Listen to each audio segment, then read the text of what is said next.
the Subaru right here. Not technically our normal type of work, but we're going to go through a set of brakes. We have some R1 Concepts products here. They've been using them for over 10 years. Rally Innovations swears by them. So they've got a protective coating on them. They're slotted in the front to get the gas away from the pad. The pads are of a better material quality. These things should be pretty good. They very much note in the brochure that these are balanced, which is very nice, because sometimes you see some rotors that look like maybe nobody was looking when they made them. So we're gonna get this thing up in the air. I'm gonna take these wheels off and we're gonna get after it.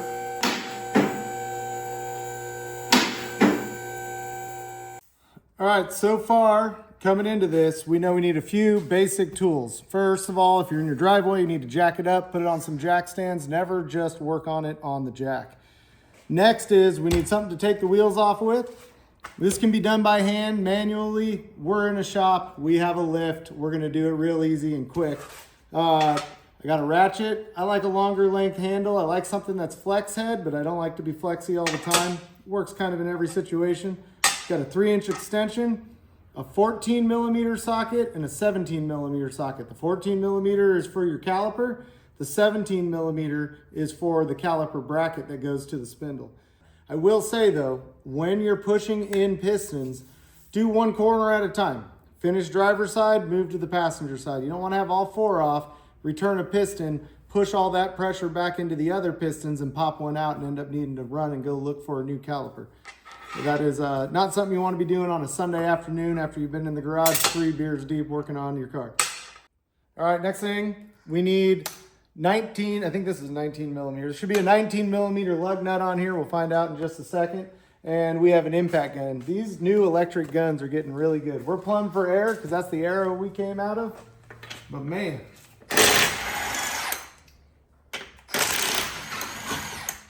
There we go. All right, we're gonna take this wheel off. It's a little muddy. We're just gonna grab it by the spokes. And now we've exposed our rotor, and you may, come on, zoom in here. You see this right here where you can see the rust in there? This one's not bad. We live in California. You know, if you're in a Midwestern state, get out the torch, you're going after it.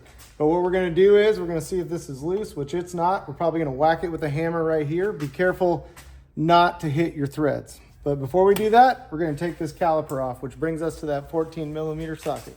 So we got our 14 millimeter socket, right? On a 3/8 ratchet, about an 18-inch ratchet, somewhere around there, I don't know. We're gonna go in here, move that brake line out of the way, and we're gonna loosen. See right here, we're up here on the caliper slide pin bolt. We're gonna loosen that. This is what allows the brake, as it pushes the pistons out, it allows it to slide out. So, and this is your little slide pin. You wanna make sure that these are always moving freely and greased. These feel really good, we may not touch them, we'll see. We'll pull them out, look at them, see what they look like. All right, there we go. Now, what I like to do is just pull on it a little bit, just get a little bit of relaxation on that. Now, I'm gonna set this here because it's not under any tension. You never wanna let it hang. I know that's gonna stay there throughout the rest of this entirety. Some cars, you gotta go get a hook or some wire and hang them, but you never wanna hang it from the brake line. That brake line is rubber, and it is not meant to be tugged on. We have the old brake pads right here, which are pretty much gone. In these cars, you'd probably say that's about 5 millimeter left. There was still some brake here, but this is the way maintenance should go. We don't want to hear the rotor grinding on the pad before we have to change our brakes. One thing we're going to note here in this orientation is that while we took these off, there's a clip down here. This clip right here is the noise sensor. As the pad wears down to almost nothing, it rubs on this tab and causes the squeak that you hear really loud. And that's supposed to be an audible reminder that you're almost out of brakes. We just want to know where the orientation of these go. So if you don't know or aren't going to remember, don't have any way to write it down or take a picture of it with your phone, you want to do these one at a time. Now, I've done enough of these. I'm going to know where this goes back to. Not to mention, we got it on video. Now we're going to move on to this caliper bracket. We need to get this caliper bracket off to get this rotor off. It's just going to be two 17 millimeter bolts on the back side.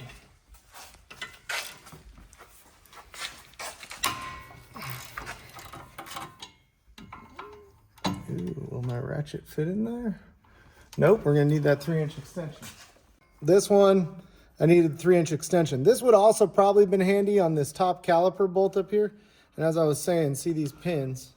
These things slide in and out and allow the caliper to ride. So even when you have a warped rotor, that thing will kind of follow it.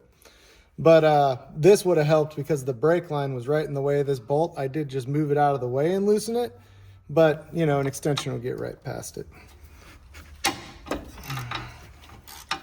Those look about finger tight.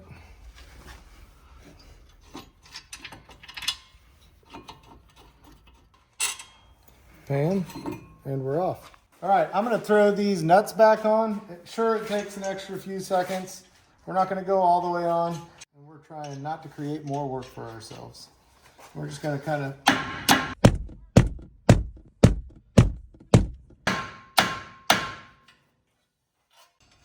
now that this is off, we're gonna clean in there with the wire brush on the hub itself. And then we'll put a little bit of anti-seize there. Not enough that it's gonna wing out into the brake shoes and contaminate them, or brake pads. We just want enough that if you look up here, you can see where it was stuck on. It's starting to rust. All right, so we're gonna start by cleaning because that's probably the most important part of the job. Like, we live in California, there's not too much on here, but we just wanna get down in there. Now, if you do a lot of wheeling, or, you know, if you're out hitting trails and camping, you want to make sure that if you go through any water, that you have something on here like anti-seize. You just got to clean them. If you're going to go play with them in the dirt, you got to clean them when you get them back. It's going to save you a lot of time and effort when you come in to do maintenance. All right, now we're just going to clean up these caliper shims. These are anti-rattle clips, we'll call them. You just need to get down in there. The brake pad rides on this instead of the cast iron of that bracket. And this is a wearable item. Our pads didn't come with them, although these are in really good shape. They're just dirty from being in the car full of road grime. We're just gonna go through, make them a little shinier, spray them down with some brake cleaner, and we should be good to go.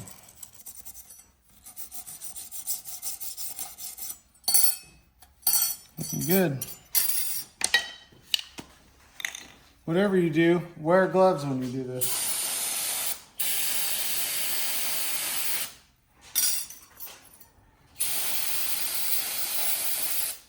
All right, there we go. Now we're all good to go.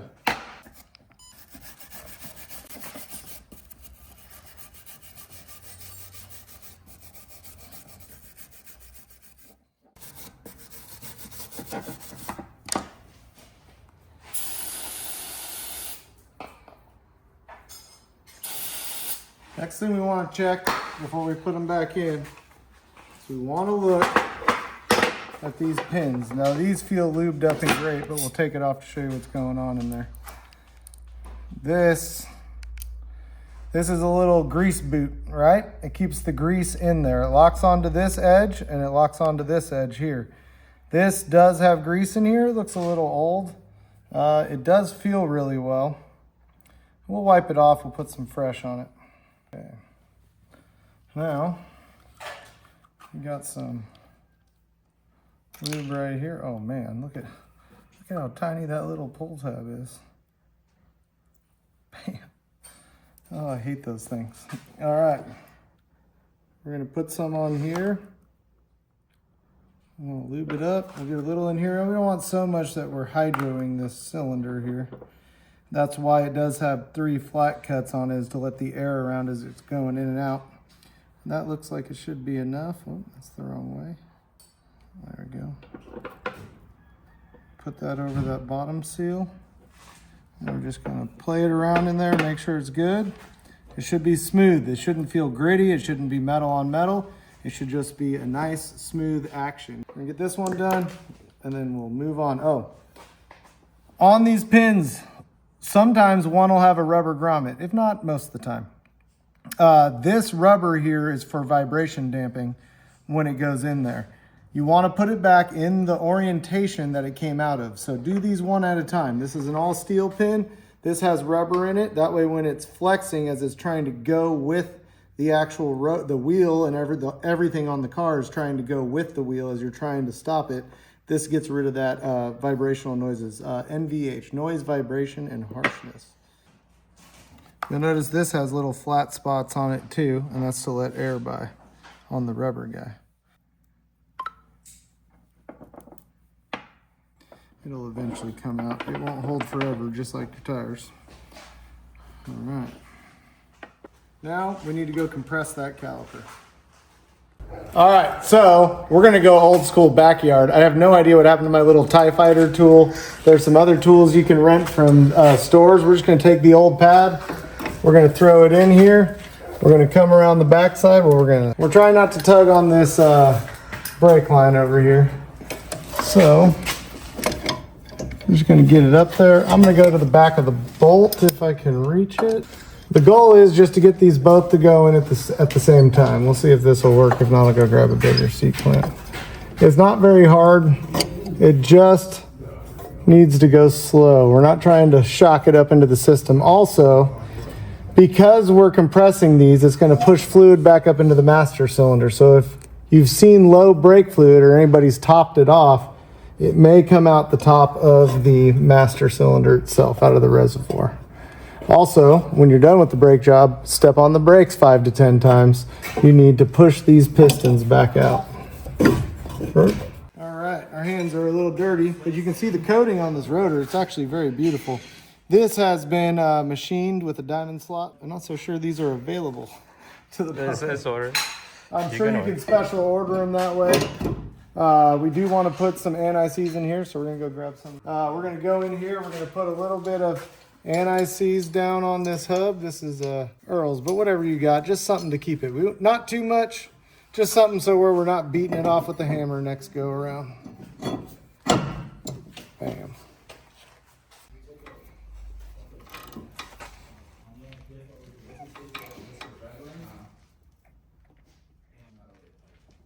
Tight, tight. We have our little sliders that go in here that we cleaned up. We're going to throw them in there, get them to seat. Bam, that. The one thing to look for in a pad, these are nice. Anytime you run a semi-metallic or something with ceramic, what they do is they kind of mulch it up and they put it in a mix, and it's kind of suspended in what we'll call a catalyzed epoxy. But when they make this compound right here, a lot of times you'll see large specks and you'll get squeaks and noises out of those like you wouldn't believe. The more fine it is in there, like you can't see a single large chunk of anything in there. That always lets me know, hey, this is a good pad. We're not going to have to worry about a piece of copper in there that's rubbing on the rotor and making screechy noises, especially if this is somebody's wife's car or somebody who really pays attention to the noises. All right, we got our pads in there. Now we're going to take our caliper. We're going to bring it down. We're going to set it in there. You got to push these in. These have a flat spot on them where they kind of index down on the caster. And we'll push this one in. We'll put it down. We'll go get our 13mm wrench. All right, so now we're screwing back on our caliper. We're going to grab our 14mm socket and we're going to tighten these up. And this is where I was talking about that brake line right here. If you can see it, it's kind of in the way of getting your stuff in there. You put an extension on it though. It allows you to bring it around to the side. I just held it with my finger the first time, but we'll...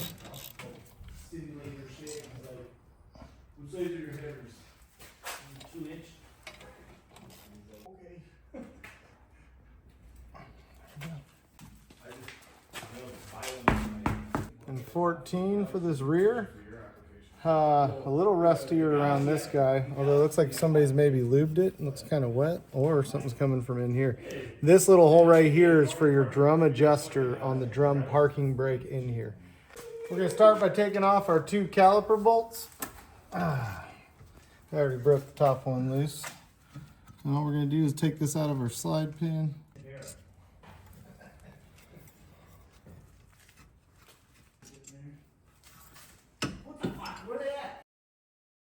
All right, so we got that caliper off. We just got it sitting on our arm right back here.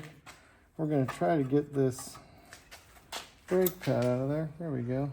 This one actually looks pretty good and new. We'll compare that to how thick the new ones are. This is a new car to Rally Innovations. So you see this, how it's peeling up on the edge? Now we're gonna take off this caliper bracket.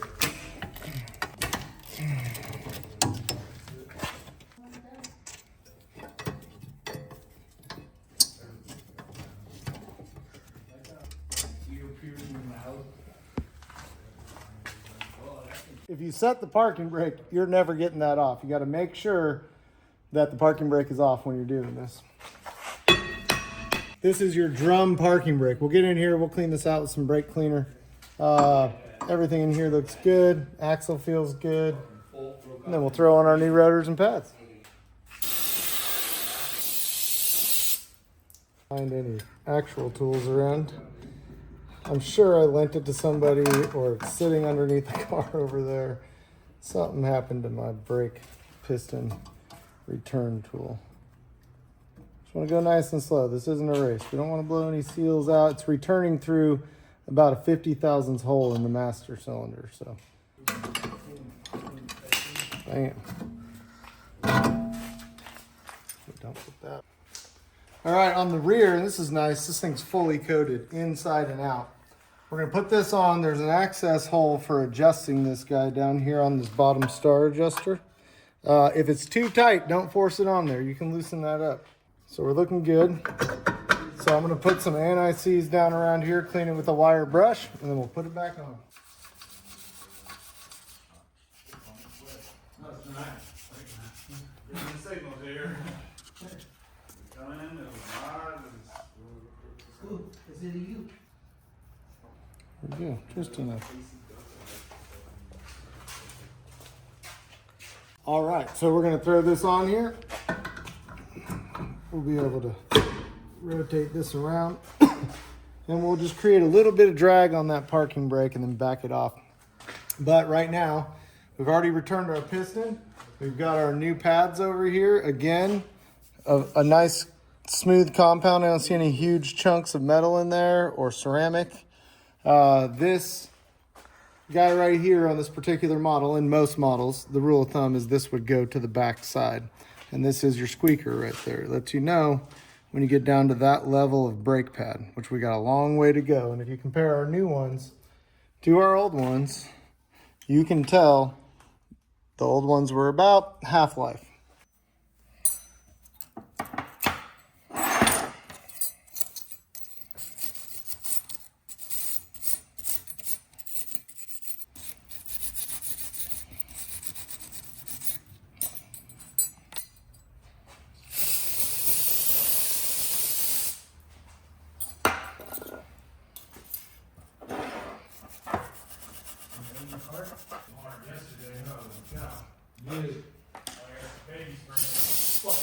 Took me 2 hours to get to work yesterday.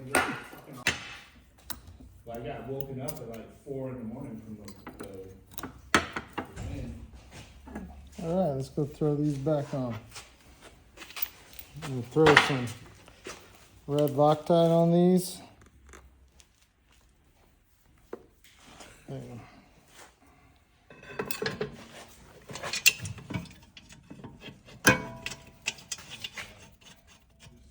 All right, we don't want to forget to do these. The rubber one in the back is on the bottom again. I know that seems wrong, but that's true. Loosed up the valves hanging open longer and stuff. And it's like, nah, if you no, you want all the tip-in power, right? Yeah. Real responsive is probably what you're looking for. Something. All right, we are going to put these pins back in. Our boots back. Bam, bam, bam. All right. That one goes on the back. This one goes on the front. Come on, get in your home. Bam, bam. We got this guy over there, slid into there. What gear are you running in the head? Well, you can use 65. You're 430. Coupler's tight, but we have not tightened our bracket yet.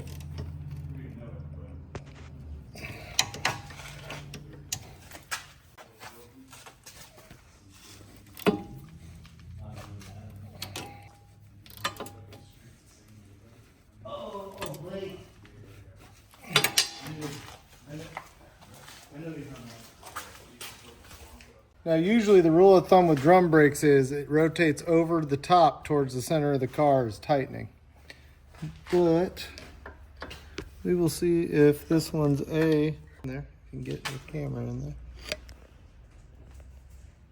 See that little gear tooth? We're gonna come in here and we're gonna turn that thing down with our end of our thing. And that's gonna spread the shoes. Give it a couple. You can hear that kind of scraping. I actually kind of like that sound. That'll wear in the first mile. It's good to go. We got to put this in here, keep moisture out of this side, and now we're going to wipe down all of our fingerprints on here because we don't want to impregnate the pad with any contaminants. All right, we're just going to get out here on the road, get up some speed. We're going to start our bedding procedure. They feel real smooth, and they're already biting really hard. It's a good sign. That's the sign of a good pad and rotor combo. Almost reminds me of the old Celicas. They have about the touchiest brakes I've ever felt. Probably turn on the windshield wipers. It's a little rainy today. You can really feel them bite in there. Let's see what the neighbors are up to today. Maybe they got some cars for sale. Nope, just horses.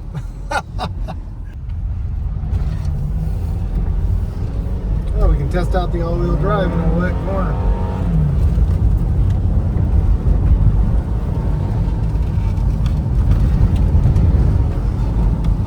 Who's got the fire going over here? Alright, we got some speed and we're going to use them pretty moderately. Well, I will say that the ABS kicked in and I was barely touching that pedal.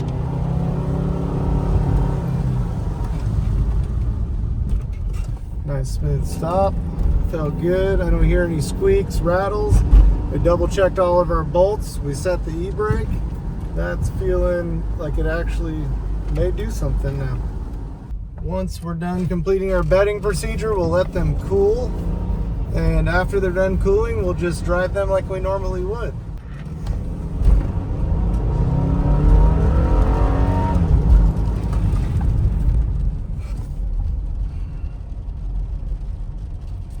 We need to put a supercharger on this thing. Boop! All right, no more traction control. Get out. Sport mode. Oh, yeah, no, don't worry, I got that. We're gonna see what happens. We got traction control off and see if this thing's any fun in the clay. Let's go.